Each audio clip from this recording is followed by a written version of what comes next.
Yo, what's going on, guys? GZTV back with another video, and in this video we are going to be talking about all of the NFL games that took place this week. Now, I should probably be wearing my Packers jersey because we finally can rejoice in victory, but it is what it is. That was a really, really good game, but we're going to get through to the Thursday night football game first, and that was the Falcons and the Panthers. Deontay Foreman leads the Panthers past the rival Falcons in the rain. They win by 10. Deontay Foreman seemed to be tired and gassed in this game. They were using him all sorts of ways, which is good. Obviously, Deontay Foreman is probably one of the best options on the team, but, Marcus Mariota had one of the weirdest pass attempts in the NFL ever. It was kind of dumb. I mean, he went 19 for 30, had 2 touchdowns, but he threw an interception. That probably cost them something. P.J. Walker, 10 for 16, 108 yards. That's about it for him. Man, Marcus Mariota was running the ball for the Falcons as well. 3 carries for 43 yards. I mean, I think that this Falcons team would honestly be a 500-plus team if he would just pass the ball. But, I mean, I think Atlanta is still kind of figuring out what their good quarterback is, what their franchise quarterback will be. Bird, I don't know what his first name is. I think he used to play for the Bears. He had 3 catches for 58 yards. While this Terrace Marshall Jr. guy has been a pretty big player for the Panthers. He had a 43-yard reception, so that was pretty cool. Overall, not as good of a divisional matchup as these two teams usually are. I really like when these two teams play. It's always a good game. Obviously, the controversial DJ Moore thing last game. But let's move on to Sunday because we have the Cowboys and the Packers to talk about. First things first, obviously, my team. Aaron Rodgers rallies the Packers past Mike McCarthy's Cowboys by 3 in overtime. Aaron Rodgers might have finally found somebody in Christian Watson to deliver the ball to, and this is very exciting. I mean, man, 3 touchdowns between the duo. Beautiful passes to him. He puts a lot of faith in him. C.D. Lamb and Dak Prescott had some connections of their own. Cowboys gambled on 4th down in overtime when they could have took a field goal, and that cost them the game. Mason Crosby game-winning field goal, kind of vintage against a team like the Dallas Cowboys. But Dak Prescott came out. He threw 27 for 46. He had 3 touchdowns, but 2 interceptions. Yeesh. Aaron Rodgers, very, very efficient game. One of his best games in a while. 14 for 20, 224 yards, and 3 touchdowns, all going to one guy, of course, as we know. Tony Pollard continues to be a big problem for defenses for the Cowboys. He had 22 carries for 115 yards and a touchdown. Aaron Jones had a very amazing game himself, even doing the beast mode celebration in the end zone. He had 24 carries for 138 yards and a touchdown. Very good battles here between the running backs and the receivers here. C.D. Lamb had 11 catches for 150 yards and 2 touchdowns. Christian Watson having a breakout game of his career, having more receiving yards in one game than he has his whole career. He had 4 catches for 107 yards and 3 touchdowns. So yeah, shout out to Christian Watson. Shout out to the Green Bay Packers. They are 2 games under 500, but they could still end up finishing 11-6. You never know. It might not happen. We have the Titans and the Eagles coming up, but it is what it is. Seahawks and Buccaneers. This was the Munich, Germany game, and my goodness, the international fans showed out for this one. Tom Brady and the Bucs beat the Seahawks by 5 in a historic Germany game. Obviously Tom Brady's had plenty memorable football games, but this one definitely, he's going to have memories of for a long time. The Seahawks almost came back in this one. Devin White, very emotional. I mean, his father died prior to this game, so that was kind of like a big storyline going into this contest. But you look at the stats, and Geno Smith went 23 for 33, 275 yards and 2 touchdowns. I mean, regardless of him losing this game, my computer screen froze. It is what it is. I don't know why he keeps doing that, but despite playing a legendary quarterback like Tom Brady, he was still able to keep his composure and play. 23 for 33, 275 and 2 touchdowns. Still play like a damn near top 10 quarterback in this league. And Tom Brady's starting to figure it out for the Buccaneers. 22 for 29, 258 yards, 2 touchdowns. Threw an interception, which pretty much almost allowed the Seahawks to come back in this game, but the offense was just too good. You look at the receivers, It's kind of funny. DK Metcalf had 6 catches for 71 yards, and Chris Godwin had 6 catches and 71 yards. But he had a touchdown as well. Maybe that was the game changer. I'm not really sure. Let's move on to the Vikings and Bills game of the year contender here. The Vikings get critical Josh Allen turnovers. They stun the Bills by 3 in OT. There were some really good games this weekend. You can count out the Vikings. You can call them pretenders, but Patrick Peterson, Justin Jefferson, and the rest of the team, they keep finding ways to just win games. Very remarkable, improbable ways of winning games. Pat Pete, Vikings outlasting them. This was a clash of the ages. I mean, a pick by Peterson allowed them to hold on. This was awesome. Justin Jefferson, amazing catches. Had one of the best catches I've seen in the NFL ever. I mean, it was amazing. Josh Allen fumbled late in the game, and the Vikings defense likes to profit any way they can. Stephon Diggs as well, making amazing catches. Him and Justin Jefferson had quite the battle out there. Kirk Cousins threw 30 for 50, had 357 yards and a touchdown. Did throw 2 picks, but you're going against Josh Allen lately, who hasn't been really looking MVP caliber. It's been kind of surprising me. He went 29 for 43 this game. He did have 330 yards and a touchdown, but he threw 2 picks as well. Kind of outlasted him, or kind of canceled everything out. Dalvin Cook had 14 carries for 119 yards and a touchdown. He's been kind of an underrated piece for this Vikings team. Josh Allen running the ball really well for the Bills. I mean, no one could stop Josh Allen. He had 6 carries for 84 yards there, but he fumbled the ball, threw some picks. It is what it is. Justin Jefferson ended up with 10 catches for 193 yards and a touchdown. This man has been going crazy this year. I'm pretty sure that's a good 35 fantasy points right there for Justin Jefferson. So if you own him on fantasy, you can't ever be disappointed. Stephon Diggs, 12 catches for 128 yards. Pretty good receiving battle there from former teammates. I think they played with each other for about a year, and then I think they did. Yeah. Lions-Bears, very tough loss for the Bears here out of nowhere. I mean, the Lions overcome a big effort by Justin Fields. They beat the Bears by 1.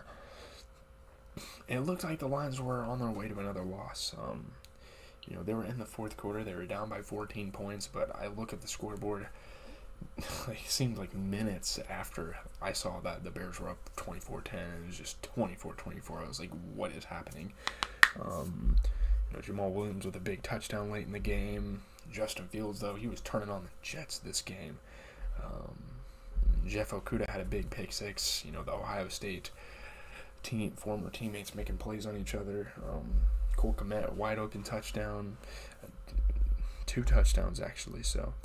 Let's see here. Jared Goff has actually been playing pretty solid lately for this Detroit Lions squad. 19 for 26, 236 yards and a touchdown. Justin Fields threw 12 for 20, had 167 yards and 2 passing touchdowns, but he did throw that pick 6, so that's pretty much what cost them the game there. But yeah, Justin Fields having another historic day as a running quarterback. 13 carries for 147 yards. He had 2 rushing touchdowns. Amon-Ra St. Brown continuing to be a rising star in this league as a receiver, 10 catches for 119 yards.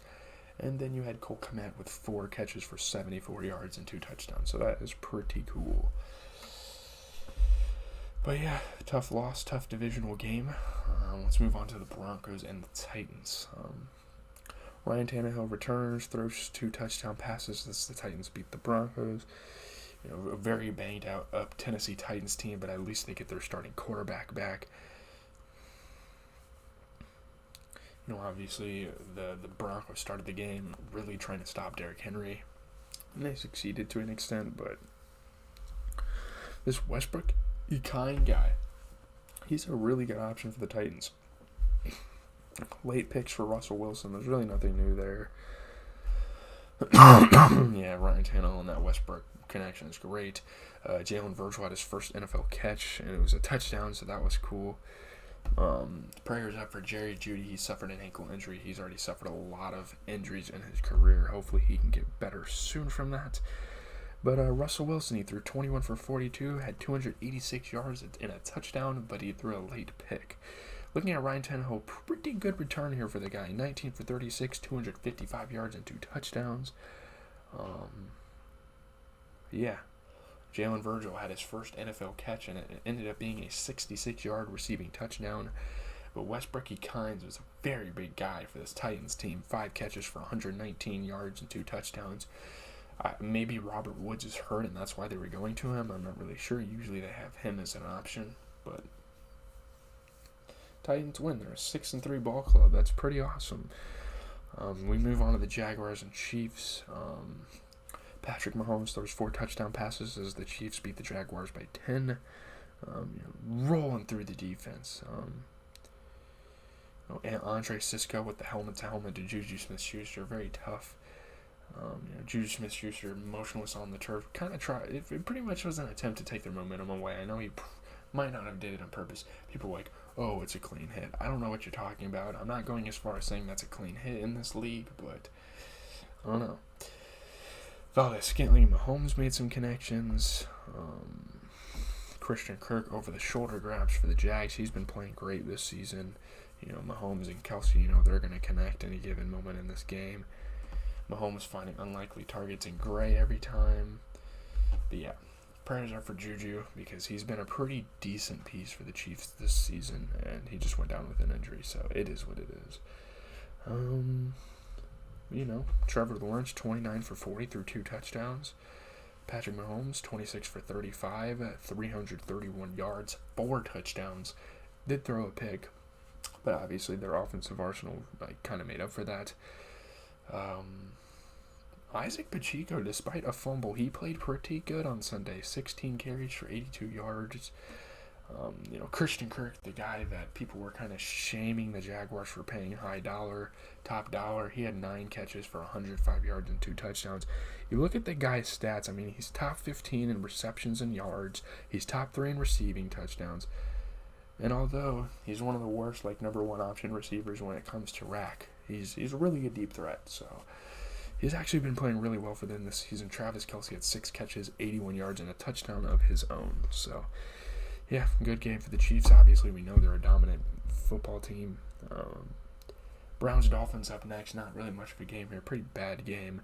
Tua Tagovailoa stays hot. Throws for 3 touchdowns. The Dolphins beat the Browns. The MVP chants from the crowd for the Dolphins quarterback here. He's leading a 7-3 organization. They're looking great. Very early in the second half after a big first half. Obviously, it's warranted to get MVP chance. It didn't stop until the final whistle. The Dolphins played through and through, very complete football. Tua given the crowd his approval. Very big fan favorite in that city. Raheem Mostert had a big touchdown. Jeff Wilson as well. Their offense just everywhere is just amazing. Nick Chubb had a pretty big score for Cleveland. Tyreek and Tua has been one of the best connections in the NFL all season. Sherfield as well. So, you look at the stats here. Jacoby Brissett, 22 for 35 and a touchdown. Not really much. Tua Tagovailoa, 25 for 32. He threw 285 yards and 3 touchdowns. Nick Chubb had a good game, 11 carries for 63 yards and a touchdown. And Jeff Wilson, the former Niner, and he was actually a Miami Dolphin before the Niners, so he's coming back to his old team here. 17 carries for 119 yards and a touchdown. Good stuff for him. Damian Peoples-Jones for the Browns, pretty good target. 5 catches for 99 yards, and Jalen Waddle was the best receiver today for the Dolphins. He had 4 catches for 66 yards, so there you go. Texans-Giants, not a game we really expected to go the Texans' way, but it was somewhat of a close game. Daniel Jones and Saquon Barkley lead the Giants past the Titans by 8 for a 7-2 start. They've been finding ways to win all season. A new way to win against the Texans. End zone interceptions for the Giants defense. Saquon continuing to having a really good season with a rush touchdown. Fumbles for the Giants defense. David Mills finding some pretty good receivers for touchdowns. Darius Slayton, big plays Slayton, even though that should really be big play Slay. He had a big touchdown.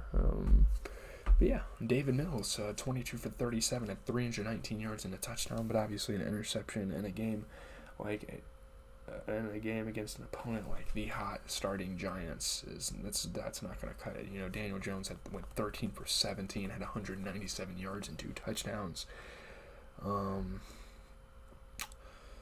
Dameon Pierce continuing to be a really, really good running back for the Texans. He had 17 carries for 94 yards. Yeah. Akins, I'm not really sure who that is for the Texans, but he had 3 catches for 72 yards, while the big play Slayton had 3 catches for 95 yards and a touchdown. So, pretty solid game there, actually. Let's move on to the Saints and Steelers. We have 5 more games to cover. TJ Watt's return, one of the bigger storylines of football this week. He fuels the Steelers to a 10-point win over a shaky Saints. Emerging from the tunnel, he knew exactly what he had to do to take care of business and win a football game. Steelers turning turnovers into good offense. Levi Wallace with a big play for the Steelers. Jawan Johnson tied it at half, but really was no use. Kenny Pickens, I think, had a rushing touchdown, so that was cool. Look at the box score here. Andy Dalton threw 17 for 27, had 175 yards and a touchdown, but he did throw 2 picks. While Kenny Pickett, as a rookie, playing pretty good here, 18 for 30, 199 yards. Not really much from the running backs here. Really all it was Deontay Johnson, 4 catches for 63 yards. He was a big receiver in this game, so it's awesome. I forgot for the Packers game, Rudy Ford, former Jaguars defensive back, had back-to-back interceptions, so there's that. Colts and Raiders, my goodness, what's going on with the Raiders? Oh, man, Matt Ryan and interim coach Jeff Saturday rallied the Colts past the Raiders.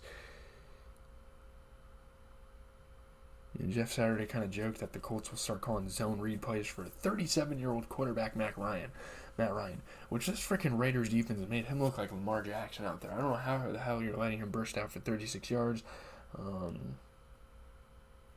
Stephon Gilmore and Devontae Adams was a very highly anticipated matchup going into this week, and Stephon Gilmore seemed to win that one. Paris Campbell breaking a bunch of tackles, scoring touchdowns, but Derek Carr was still delivering the ball to Devontae Adams. It just didn't go their way. Jonathan Taylor with one of his best runs of the season. He's been kind of disappointing for fantasy owners, but he came out, had a good game. Josh Jacobs just a bulldozer, getting touchdowns. Matt Ryan, 21 for 28, 222 yards and a touchdown. I mean, Derek Carr played good. The Raiders fan base likes to talk shit on him, but he still managed to put up 24 for 38, 248 yards and 2 touchdowns. But, I mean, when Jonathan Taylor has one of his best games of the season with 22 carries for 147 yards and a touchdown, not much you can do. And, I mean, Paris Campbell had 7 catches for 76 yards and a touchdown. Devontae Adams, not a good start to the game, but I will credit him because he had 9 catches for 126 yards and a touchdown, proving he is a top 10 receiver in the league. When you look at Devontae Adams, he's top 10 in receptions, top 10 in yards. He has the most receiving touchdowns in the league, and he's top 25 in rack, which is honestly really good for Devontae Adams to be the 23rd best starting receiver in the league with rack. I mean, there's a lot of fast receivers in the league. Cardinals-Rams, I mean, Colt McCoy leads the Cards past the Rams by 10. Cooper Kupp injured, the best receiver in the league from last year, gets injured, which kind of sucks. Colt McCoy playing every single game like it's his last. He's very old, He's been in the league for about 10 years, I think. 36-year-old backup quarterback. He brought his friends, he brought his relatives out there because he knew this could have been his last game. So, and he made it a really good last game if it was his last game. A.J. Green, unbelievable touchdown grab. Prayers up for Cooper Kupp, though he suffered a big injury. Yeah, man. James Conner had 2 touchdowns, untouched by the Rams defense. He was playing very good today. Colt McCoy, 26 for 37 and a touchdown, not bad there. Wolford as well, another backup quarterback in this game. He threw 24 for 36 and had a touchdown, but he did throw a pick, so it is what it is there. Nothing really insane happened in this game, but a divisional matchup that the Cardinals came up on top on, and now it looks like a former Super Bowl champion is not making the playoffs this year. That's kind of insane. Let's talk about the Chargers-Niners. The Sunday night contest. Christian McCaffrey's touchdown and their stout defense lead the 49ers past the Chargers. They win by 6. With Deebo Samuel and Christian McCaffrey on this offense, it's looking like a very dynamic look for an offensive mastermind like Shanahan. But, the defense was really the determining factor in this one. Christian McCaffrey, big touchdown. Late in the game, Talanoa Hufanga, a.k.a. Troy Polamalu Jr., had a late pick. Dre Greenlaw with kind of like a head-to-head contact, helmet-to-helmet on Justin Herbert. He got ejected. He'll probably get fucking fined, maybe suspended. I don't know what the NFL is going to do. Jimmy G, QB sneaking all over the place.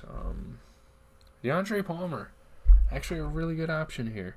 Or DeAndre Carter? It's just DeAndre Carter. I was thinking of Josh Palmer, sorry. Pretty weak connections there.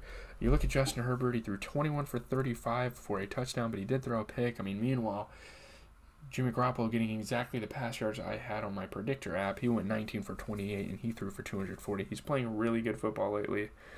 I will say that.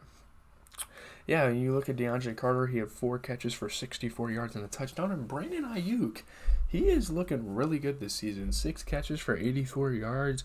He's definitely putting up number 1 option receiver stats, in receptions. He's top 20 in receiving yards. He's borderline top 15 in receiving touchdowns. And, he's not the best rack receiver, but he's very athletic. And I think the Niners have hope that he could become a really good counterpart to Deebo. Obviously, Jawan Jennings is a great player as well, but it is what it is. Commanders, Eagles, last night's game, Monday Night Football, and all NFL fans besides Eagle fans were celebrating this one. And I don't know why. I guess it would have been cool to see the Eagles reach a milestone they haven't. That's only been reached once in franchise history, and that is having a perfect season, but a little more than halfway through the season, and they have their first loss here. The Commanders and a sloppy Eagles perfect season. They won by 11. Brandon Graham looking stunned. He couldn't believe it. He was kind of kneed in the middle of the field. He's like, man, we really. This really ended our undefeated season, and I kind of knew that a divisional matchup would be the death of this Eagles team. I feel like one of the divisional matchups would have beat them at some point, having played them already. Late touchdown for the Commanders. Obviously the undefeated season was spoiled. Taylor Heineke pumped to beat really good teams. He expressed that in post-game interviews. Very crucial first down for the Commanders, gained at the end of the game after a clear knee by the quarterback. I don't know what the Eagles' defense was doing, what they were thinking by absolutely blasting Taylor Heineke when he took a knee. The Commanders' defense was just big time all game. Strip fumbles, interceptions, the whole 9 yards. Obviously, there was the Dallas Goedert fumble that should have been a face mask, but he still fumbled the ball. It's kind of weird how that face mask call would have kept the offense on the field. I guess it did kind of affect the fumble because he was ripping his head away from the ball, so he couldn't really concentrate on keeping the ball in his hands. But yeah, let's look at the box score here. Taylor Heineke, pretty solid game, 17 for 29, 211 yards. It did throw a pick, but there were a lot of crucial turnovers on the other side of this game. Jalen Hurts, 17 for 26, still managed to have 175 yards and 2 touchdowns, but he threw a pick as well. Nothing too big by the running backs here. But Terry freaking McLaurin, scary Terry McLaurin, one of the most underrated receivers, I will say it now, probably the most underrated receiver in the league right now. He had 8 catches for 128 yards. Look at this guy's stats. He's top 10 in receiving yards. He's top 10 in rack. And he's putting up starting receiver, number 1 option receiving numbers in the receptions department. So, yeah. And the fact that he's 22nd in receiving yard, average yards, he's good. He's a deep threat. So this Quez Watkins guy actually for the Eagles was actually a really big target today. He had 4 catches for 80 yards. So that's going to do it for the video. I don't know how long this video was. I'm just going to end it here because we are done talking about the NFL this week. So have a good rest of your guys' day. I'll see you guys later tonight. As always, for the NBA recap, I might stream.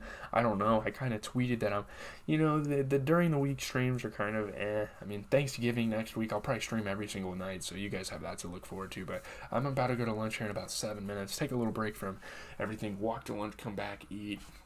Probably watch Better Call Saul so I can have that video for you ready.